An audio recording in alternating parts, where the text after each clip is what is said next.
ಸಂಕ್ರಾಂತಿ ಹಬ್ಬ ಎಲ್ಲರೂ ಹೇಗೆ ಆಚರಿಸಿದ್ರಿ? ನಾನು ಇವತ್ತು ಬೆಳಗ್ಗೆ ಬೇಗ ರಂಗೋಲಿ ಎಲ್ಲ ಇಟ್ಟು ಮನೆ ಮುಂದೆ ದೇವ್ರ ಪೂಜೆ ಮಾಡಿ, ಹಾಗೆ ಅದಾದಮೇಲೆ ಎಳ್ಳು ಬೆಲ್ಲ ಕಬ್ಬು ಬಾಳೆಹಣ್ಣು ಎಲ್ಲ ದೇವ್ರಿಗೆ ನೈವೇದ್ಯ ಮಾಡಿ ಇವತ್ತು ಹಬ್ಬನ ನನ್ನ ಮೈದನನ ಮನೇಲಿ ಆಚರಿಸಿದ್ವಿ. ಅಲ್ಲಿ ಹೋಗಿ ಹಾಗೆ ಎಳ್ಳು ಬೆಲ್ಲ ನಮ್ಮ ನೆರೆಹೊರೆಯವ್ರಿಗೆ, ಹತ್ತಿರ ಇರೋ ನೆಂಟರಿಷ್ಟರಿಗೆ, ಅಮ್ಮನ ಮನೆಗೆ ಎಲ್ಲ ಕೊಟ್ಬಿಟ್ಟು ಬಂದೆ. ಇನ್ನೊಂದು ಸ್ವಲ್ಪ ಜನಕ್ಕೆ ಎಳ್ಳೆಲ್ಲ ಕೊಡೋದಿದೆ, ಹತ್ತಿರದವ್ರಿಗೆ, ಆಫೀಸಲ್ಲಿ ಎಲ್ಲ. ಸೊ ಅದಕ್ಕೆ ರಥಸಪ್ತಮಿ ತನಕ ಗಡುವು ಅಲ್ವಾ, ಅಲ್ಲಿ ತನಕ ಎಳ್ಳು ಕೊಡೋದು, ಎಳ್ಳು ಬೀರೋದು ಇರುತ್ತೆ. ಸಂಕ್ರಾಂತಿ ಸುಗ್ಗಿ ಹಬ್ಬ. ಹೊಸದಾಗಿ ಬೆಳೆದಿರೋ ಬೆಳೆಗಳನ್ನು ನಾವು ದೇವರಿಗೆ ಅದನ್ನು ಅರ್ಪಿಸಿ, ಹಾಗೆ ಪ್ರಕೃತಿಗೆ ಒಂದು ಥ್ಯಾಂಕ್ಸ್ ಹೇಳೋ ಅಂಥ ಸಂಪ್ರದಾಯ ಇದು. ಹಾಗೆ ಮನೆಗಳಲ್ಲಿ ನಾವೆಲ್ಲ ಎಳ್ಳು ಸಕ್ಕರೆ ಹಚ್ಚು ಎಲ್ಲ ಮಾಡಿ ನಮ್ಮ ನೆರೆಹೊರೆಯವ್ರಿಗೆ, ನೆಂಟರಿಷ್ಟರಿಗೆಲ್ಲ ಹಂಚ್ತೀವಿ, ಎಳ್ಳು ಬೀರ್ತೀವಿ. ಯಾಕಿದು?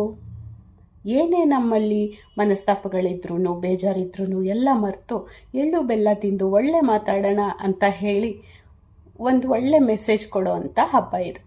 ಹಾಗೆ ಚಳಿಗೆ ಸ್ಕಿನ್ನೆಲ್ಲ ಡ್ರೈ ಆಗಿ ಎಲ್ಲ ನಡುಗ್ತಾ ಇರ್ತೀವಲ್ಲ, ಈ ಸತಿಂತೂ ತುಂಬ ಚಳಿ ಬೆಂಗಳೂರಲ್ಲಿ.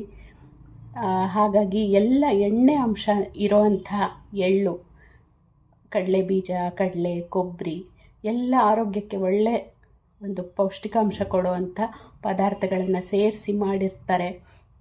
ನಮ್ಮ ಹಿರಿಯರು ಎಷ್ಟು ಇದನ್ನೆಲ್ಲ ಯೋಚಿಸಿ ಮಾಡಿದ್ರು. ನಮ್ಮ ದೇಹಕ್ಕೆ ತುಂಬ ಒಳ್ಳೆಯದಾಗತ್ತೆ, ಒಂದು ಶಾಖ ಕೊಡುತ್ತೆ, ಡ್ರೈನೆಸ್ ಹೋಗ್ಸೋಕ್ಕೆ ಎಣ್ಣೆ ಅಂಶ ಕೊಡುತ್ತೆ ಅಲ್ವಾ. ಎಷ್ಟು ಯೋಚನೆ ಮಾಡಿ ಇದನ್ನೆಲ್ಲ ಮಾಡಿರಬಹುದು. ಸುಗ್ಗಿಯೂ ಆಯಿತು, ಒಳ್ಳೆ ಸಂಬಂಧಗಳನ್ನು ಇಟ್ಕೊಳ್ಳೋ ಹಂಗೂ ಆಯಿತು, ಆರೋಗ್ಯ ದೃಷ್ಟಿಯಿಂದನೂ ಆಯಿತು.